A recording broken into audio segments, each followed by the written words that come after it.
Wi-Fi Sheep would like to say a huge thank you to all of you that kindly support us. Help us continue to bring new videos like this. Join patreon.com/Wi-Fi Sheep from just $1 a month. Hello everybody and welcome back to another Wi-Fi Sheep tech video with me, Tom.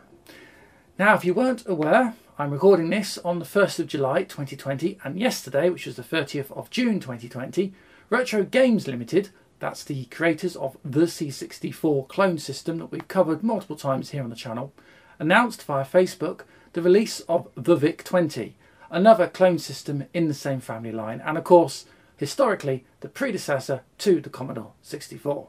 But before we get into that, here at Wi-Fi Sheep we are proud to be partnering with PCBWay.com. If you haven't already, sign up for your free PCBWay.com account today. Professional quality PCB manufacturing at amazing prices, ideal for large, small-scale production runs. Like our upcoming SPI SD card module for the veteran 8-bit BBC Micro. If you've not seen that video, do go and check it out. And also make sure you don't miss out on any offers, giveaways or amazing deals from the PCBWay shop. Sign up for free today at PCBWay.com. So, a brand new VIC-20. Pre-orders went up on Amazon UK yesterday. The retail price is £109. I've made a few notes on this in the past 24 hours so we can talk about a fair few things and questions that this new product brings up. The trailer itself, again in the same kind of style as the C64 trailer, and it partly featured the infamous commercial featuring William Shatner from around either 79 or 1980. One thing with this trailer I did notice and find very interesting is if you skip to 0:21 seconds in, it states dozens of VIC-20 and C64 games. So this is not an exclusive VIC-20 system. It's basically sounds like it's the same as the C64, just with a different colour scheme and a different label on. If we look at the box art, which is available on the Amazon UK listing, it does state that it's a limited edition of the C64. Now, my speculation on that is that this potentially isn't going to have the same draw as the C64 did. It's not a clone of the Commodore 64, apart from it kind of is, because it sounds like it's exactly the same box effectively, just with a different colour set, a different sticker, different box art, and different games have been loaded. And no, unfortunately, at the time of recording this, which is July the 1st, I don't have the games list, so I'm not able to go through what it has and hasn't got. Personally, am I interested in this? No. No, to be honest with you. If it's kind of exactly the same as what we already had, or more or less the same, no, I don't have any real kind of fuzzy, warm, retro feelings for the VIC-20. It's interesting, but I don't need another box to do exactly what I've already bought a box to do. Saying that, from a commercial perspective, and as someone who has actually designed retro systems and computer products in the past, I do understand completely the economics of where Retro Games Ltd are coming from, and you can't blame them after putting all the money together or crowdfunding to get the toolings, the PCBs, all that made, and of course the packaging and distribution to make the C64. If you can basically reuse that with minimal time and setup and basically sell everyone a second box, or in the case of this a third box if we count the Mini, then of course you're going to do that. I mean, we've seen this time and time again with manufacturers. Think back to Nintendo and the Pokemon games on the Game Boy.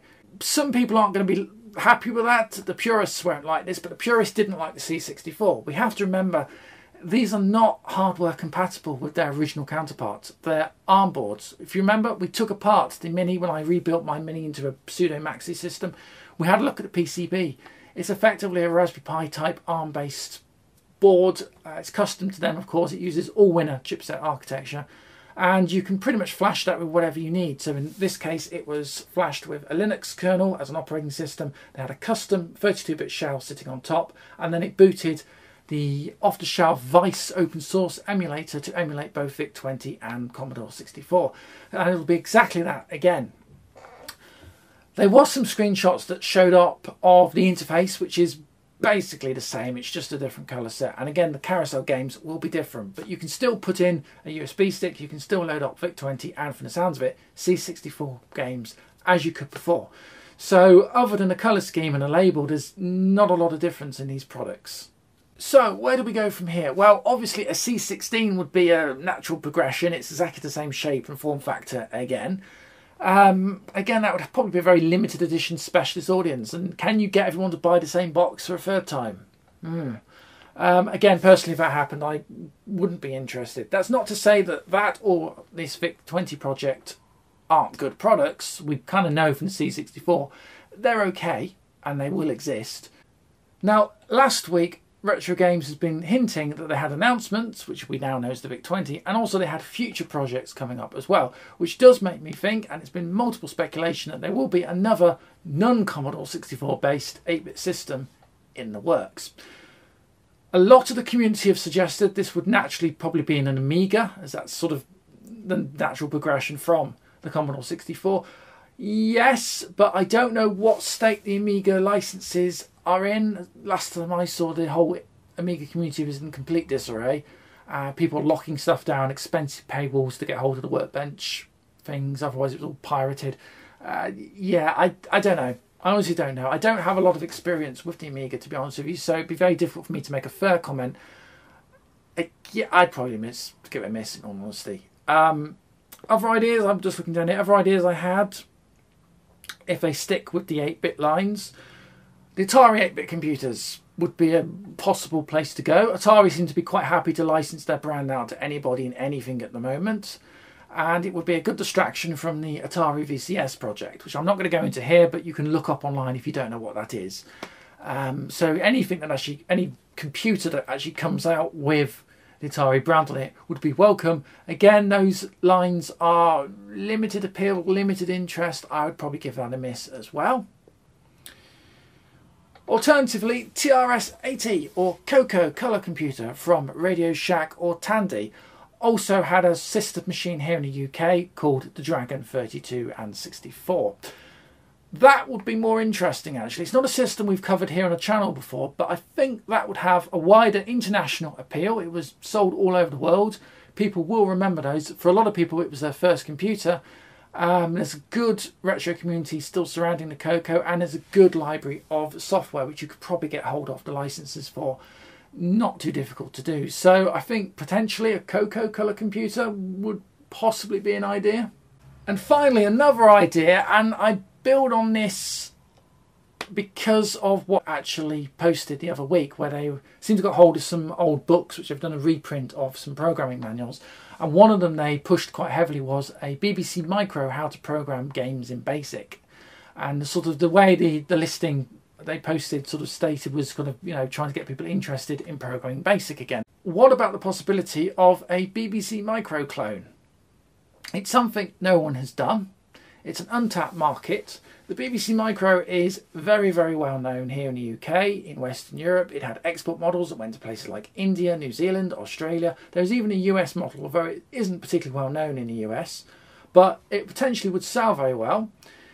The games library is up there with the Commodore 64. In fact, it actually had ports of a lot of the C64 games. So stuff like Eurivium and Impossible Mission that we've already seen on the C64, you could probably get the ports for the BBC Micro very easily. And of course, it has its own homebrew, such as Elite, Chucky Egg, Revs, all sort of classic games like that that people remember and could link to, and they kind of came from the BBC Micro. Obviously, it would be the same all-winner chipset architecture, and we've already seen they're actually capable of creating a pseudo-mechanical keyboard that's actually a membrane, and it feels and works okay. The other plus side, of course, is that the BBC Micro in schools and education, which is mostly where it was placed, lasted a very, very long time. In fact, the actual machine service life outlasted Acorn, the manufacturing company. So in my case, I remember Beebs still being around in schools in frontline service into the year 2000s, which means people now about 25 to 35, kind of my age range, are still going to have some sort of nostalgic memory of the BBC Micro and are more likely with disposable income to buy this product. So you have a much wider base of people than you would for, let's say, older home systems that are like the C64 that died out by the kind of mid to late 80s. Okay, so some downsides. The BBC Model B, if you go with the Model B, which is the original machine that released, is a big computer compared to the C64. So you're going to have one hell of a big plastic box with nothing in it other than a tiny PCB. That's going to push the cost up.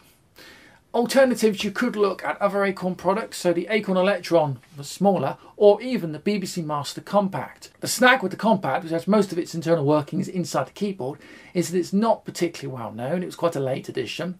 And again with the Electron, it's not particularly well known, and it's not the BBC Micro. It's compatible, but it doesn't have the iconic colour and look of the BBC Micro. So I think for this to work, you have to recreate the actual like-for-like one-to-one scale of the Model B. But we're going to have to be prepared, if this is the case, to pay a little bit more for the amount of plastic that's going to be needed and for the big hollow box that would effectively be the console. Anyway, that's just about it for my little bit on the VIC-20. Tell me what you think. As I said, personally, I won't be getting one. So unless someone physically sends me one, there won't be a review of it here on the channel. But I'll be very interested to see what happens. And I guess it's the case of watch this space. As ever, thank you so much for your company. If you're brand new around here, don't forget to like and subscribe. And I will see you real soon right here on the channel. Until next time, bye for now.